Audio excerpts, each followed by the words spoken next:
Okay, so I want to go back to the Sunday game, April 16th, the Oklahoma-Houston game. It was the first game they played, okay, in the playoffs.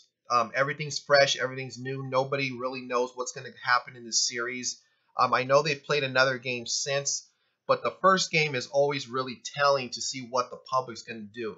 And like I've mentioned in my other videos, the first game of the day, okay, chances are the favorite's going to win in that game because they're setting it up for the last game. The people that are going to parlay this game, they're going to end up parlaying it or having an open parlay with the last game of the day, which happened to be Oklahoma here because you see here 52%. And don't mind this 41,000 bets is a very high volume game. Okay, so you know this has more than 52% of the money on it.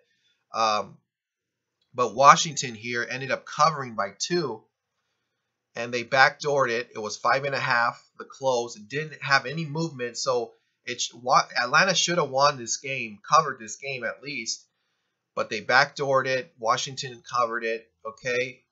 But they ended up getting back the money here on these parlays that people took Oklahoma in because obviously Westbrook is an MVP candidate as well as Harden.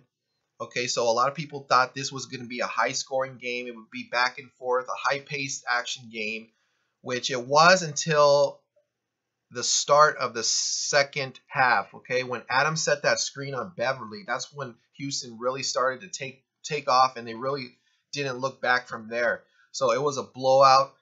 This was a great play here on Houston. So you know a lot of people were going to go with Oklahoma here.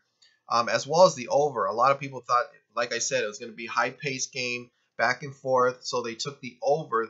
Look for this series to go possibly under in the next few games, especially if people are still taking Oklahoma here on the underdog. They go back to Oklahoma now, so everything can change. But if people start taking Oklahoma or taking the underdog, and you see a high percentage on the over with this line holding like this. You know, on this game, it held from 228 and didn't have any movement. So it ended up going under easy. Look for the under in those games if you see that lining up. Okay, so that's just one example. I'm going to show you another game from yesterday. Same situation where the morning game, the early game wins, the favorite, and then the night game, all the people lose that parlay money. Connected to that favorite. Okay, so yesterday we had Cleveland, okay, Indiana and Cleveland. Now, Indiana was up 26 points. They should have won this game, but somehow Cleveland comes back and wins it 61%. So the books lost a lot of money on this, but I think what they were doing, they were setting it up again for this last game, okay? People did the same exact thing, same situation as that Houston game. They won the early parlay leg, okay? Came back and took San Antonio again. A high volume game, more than these first 2 games, okay?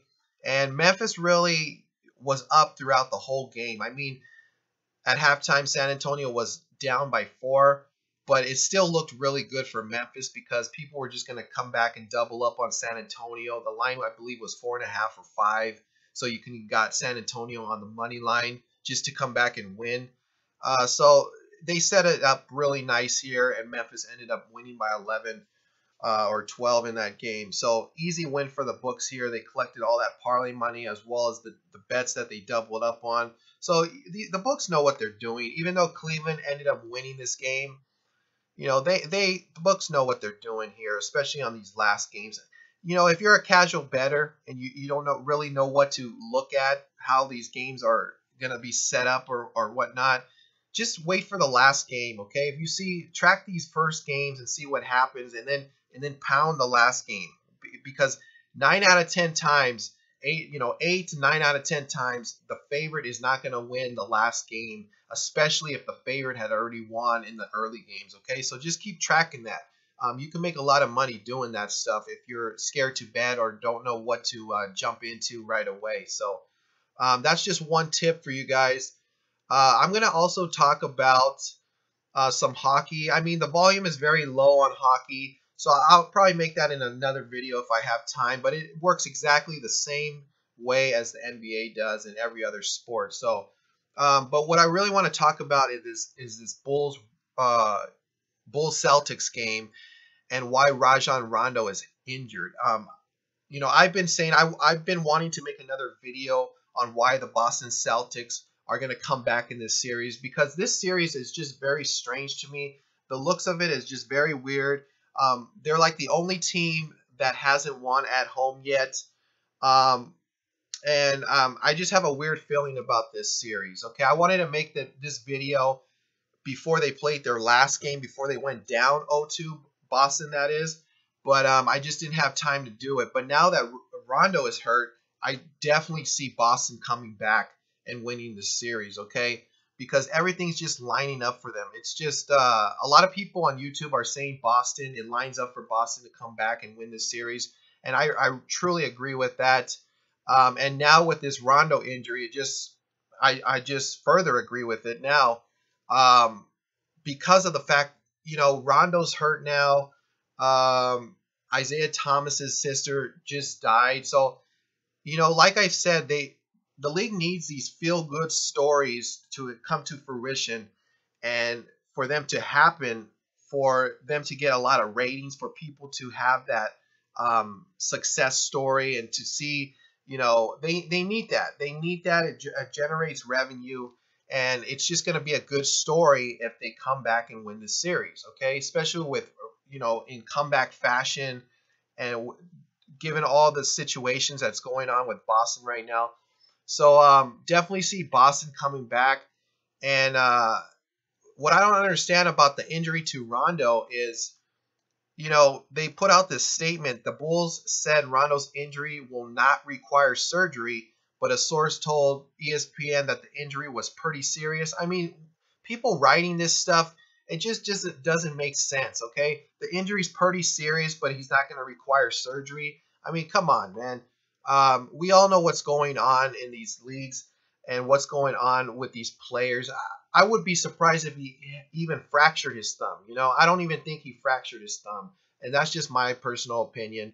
But like I said, right now, Boston, okay, to come back in the series, they're, I believe, plus 155. I don't know if before the Rondo injury, if they were more at plus 200, because I came in late. I didn't get to check what the odds were on that line. But right now it's plus 155 without Rondo in the series for the rest of the series. So I definitely see that as good value if you're going to place a wager on Boston to come back and win that series, because they were a huge favorite to begin with. So now that Rondo's out, definitely see Boston coming back and winning that series. So we'll see what happens. I just think plus 155, if you can get plus 155 for Boston to win the series, that's definitely a good value bet, win or lose, okay? So definitely probably going to make a wager on Boston to come back in the series, and we'll see what happens. But just doesn't make sense. Very odd series here. Only series that is the home team where they went down 0-2. And given all the situations with Boston, I wouldn't be surprised if they came back and made that feel-good story. So we're going to see what happens. So that's going to conclude this video. And I'm going to be back with some more videos coming soon. So comment, rate, and subscribe. And I'll see you then.